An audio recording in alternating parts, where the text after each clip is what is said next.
শীতের এক ভোরবেলা গ্রাম বাংলার ছোট একটা মাটির ঘরে তখনও কুয়াশার চাদর ঝুলে আছে। মাত্র 2 বছরের শিশু অনির্বাণ তখনও ঘুমিয়ে। হঠাৎ বাড়ির বাইরে কান্নার শব্দ, চিৎকার, মানুষের ভিড়।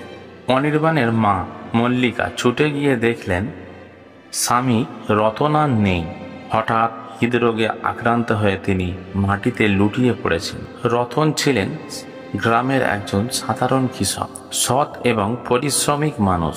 সংসারটা তেমন বড় নয়, তবে ভালোবাসায় পূর্ণ ছিল। কিন্তু মাত্র কয়েক মুহূর্তেই সবকিছু যেন ভেঙে গেল। রতনের লাশ যখন সাদা কাপড়ে ঢাকা হলো, তখন অনির্বাণ কিছুই বোঝে না।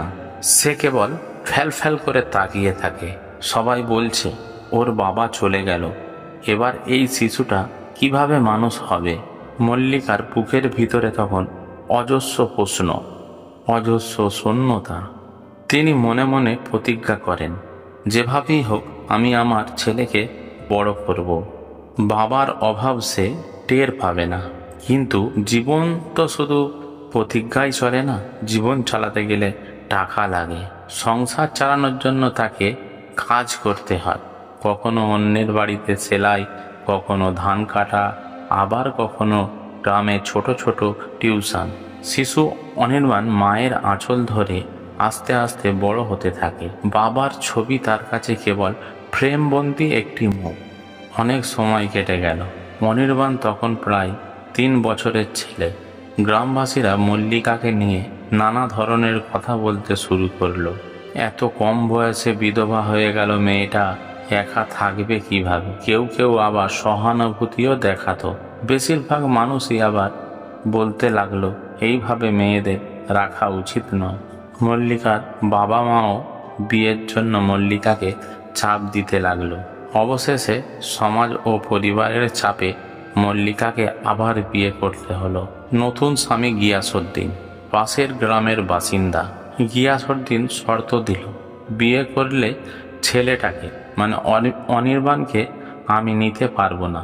নিজের সন্তান হলে ভালোবাসা যাবে, কিন্তু অন্যের সন্তানকে নিয়ে ঝামেলা পোয়ানো যাবে না। মল্লিকার কথাটা শুনে বুক ফেটে গেল, কিন্তু কিছু করার নেই তার। তবুও সমাজের ভয়ে বেঁচে থাকার তাগিদে মল্লিকা বিয়েতে রাজি হয়ে গেলেন। ছোট অনির্বাণকে রেখে গেলেন তার মামার বাড়িতে। সেদিন অনির্বাণ কাঁদছিল, আঁকড়ে ধরেছিল মায়ের আঁচল। অনির্বাণ বলল, মা তুমি কোথায় যাচ্ছ? আমি তোমার সাথে যাব মা। কিন্তু মল্লিকা চোখের জল মুছতে মুছতে বলেছিলেন, তুই ভালো থাকিস বাবা, মা আবার তোকে একদিন নিতে আসবে। সে প্রতিশ্রুতি আর বাস্তবে পূর্ণ হলো না। মামার বাড়িতে অনির্বাণ বড় হতে লাগলো। মামা মামি তাকে যত্ন নিতেন, কিন্তু মায়ের মতো না। যখন স্কুলে ভর্তি হলো, তখন অন্য ছেলেদের স্কুলে শেষে মায়েরা কোলে নিয়ে যেত, আর সে তাকিয়ে থাকতো শূন্য চোখে। রাতের আকাশে তারা দেখে অনির্বাণ তার মাকে খুঁজত। তার মনে হতো মা মনে হয় ওই তারাদের মাঝেই কোথায় আছে। কখনো কখনো গ্রামের লোকেরা মল্লিকার নতুন সংসারের কথা বলতো। অনির্বাণ কান পেতে শুনত, কিন্তু কিছু বুঝতে পারত না। তার ভেতর এক ধরনের রাগ জমতে লাগলো। আমার মা কেন আমাকে ফেলে গেল? আমি কি আমার মায়ের সন্তান নয়? তবু জীবনের সাথে লড়াই করে এগোতে লাগলো সে। পড়াশোনায় ভালো ছিল, মেধাবী। 10 বছর কেটে গেল।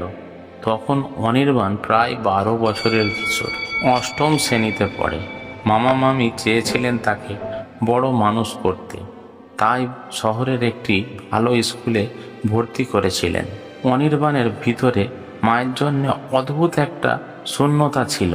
মাঝে মাঝে মনে হতো মা হয়তো তাকে ভুলেই গেছে। তবুও বুকের ভিতর লুকিয়ে রাখা একটি আশা বেঁচে থাকতো, একদিন হয়তো মা এসে বলবে, বাবা আমি তোকে নিতে এসেছি।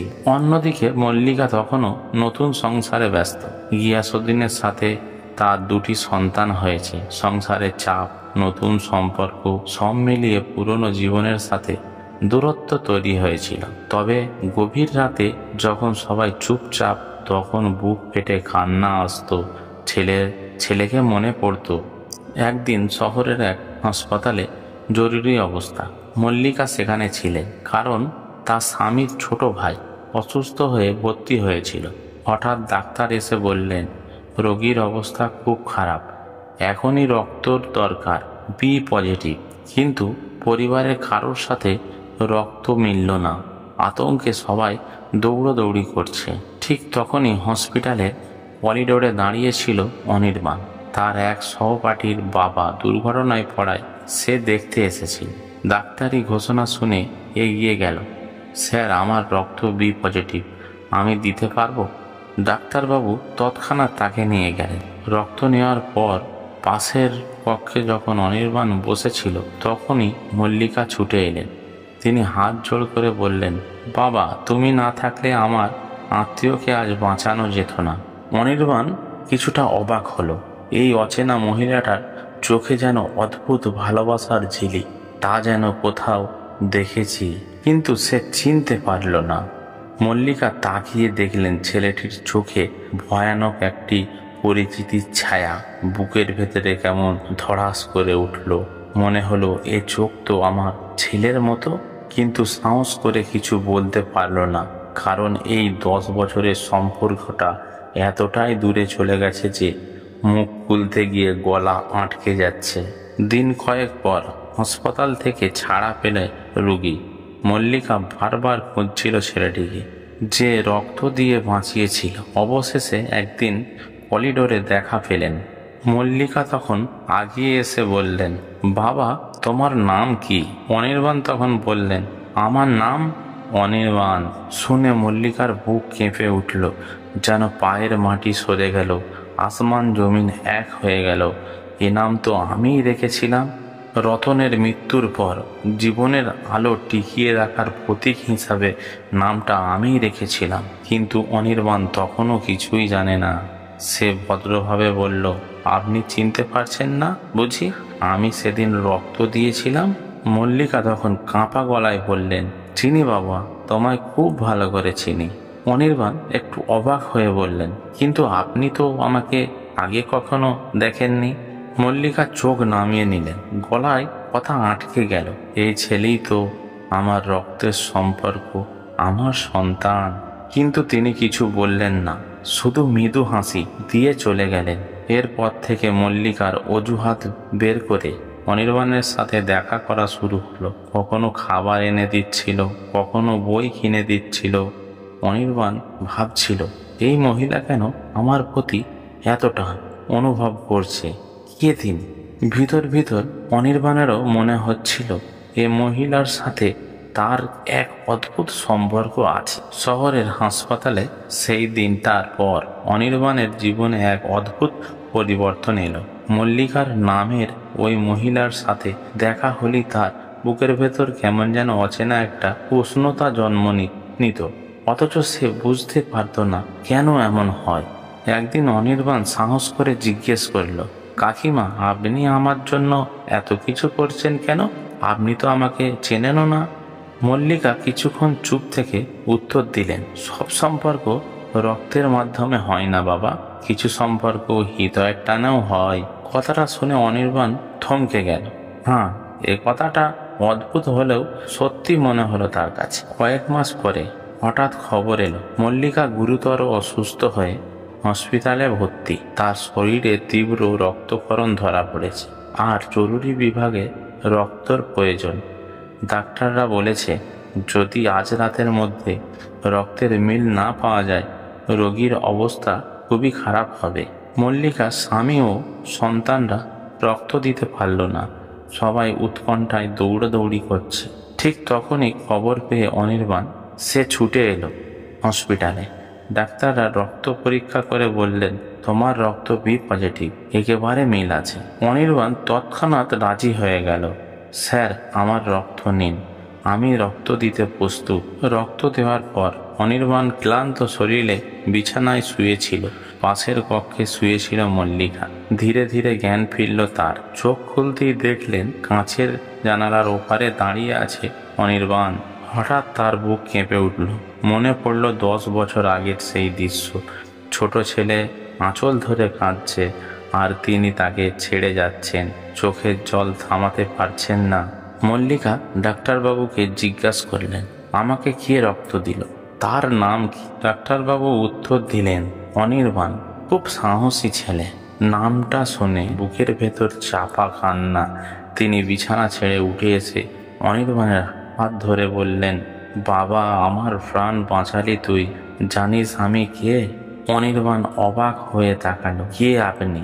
মল্লিকা কাঁপা কণ্ঠে বলল, আমি তোর মা বাবা, তোর সেই মা যে 10 বছর আগে তোকে থেকে বিচ্ছিন্ন হয়েছিল।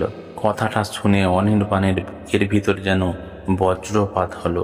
প্রথমে বিশ্বাস করতে পারল না, তারপর ধীরে ধীরে চোখ ভিজে উঠল। মনে পড়ল শৈশবের সেই মুখ, সেই আঁচল, সেই প্রতিশ্রুতি, মা আবার তোকে নিয়ে আসবে। অনির্বাণ ফুঁপিয়ে কেঁদে উঠল, তুমি তুমি আমার মা। তাহলে তুমি আমাকে এতদিন খুঁজে নাওনি কেন? মল্লিকা কাঁদতে কাঁদতে বললেন, বাবা, সমাজ আমাকে নিয়ে গিয়েছিলেন, আমি বাধ্য হয়েছিলাম, কিন্তু তোকে এক মুহূর্তের জন্য ভুলিনি। প্রতি রাতে তোকে মনে করে কেঁদেছি বাবা। ভাগ্য আমাকে তোকে থেকে দূরে রেখেছিল, কিন্তু আজ তুই আবার আমার প্রাণ বাঁচালি। অনির্বাণ তার মায়ের হাত শক্ত করে ধরে বলল, তুমি আমাকে ফেলে গেলে বলি আজ আমি এত শক্ত হতে পেরেছি, কিন্তু মা, আমি তোমাকে ছাড়া আর কোনোদিন থাকতে চাই না। হসপিটালের করিডোরে মা আর ছেলের কান্নায় মিলন দেখে চারপাশের মানুষ স্তম্ভ হয়ে গেল। যাদের কাছে তারা ছিল অচেনা, আজ প্রমাণ হলো রক্তের টান কখনো মোছা যায় না। মল্লিকা অনির্বাণকে বুকের ভেতর টেনে নিলেন, বললেন, আজ আমি আবার বেঁচে উঠলাম, শুধু রক্তে নয়, তোর ভালোবাসাতে বাবা।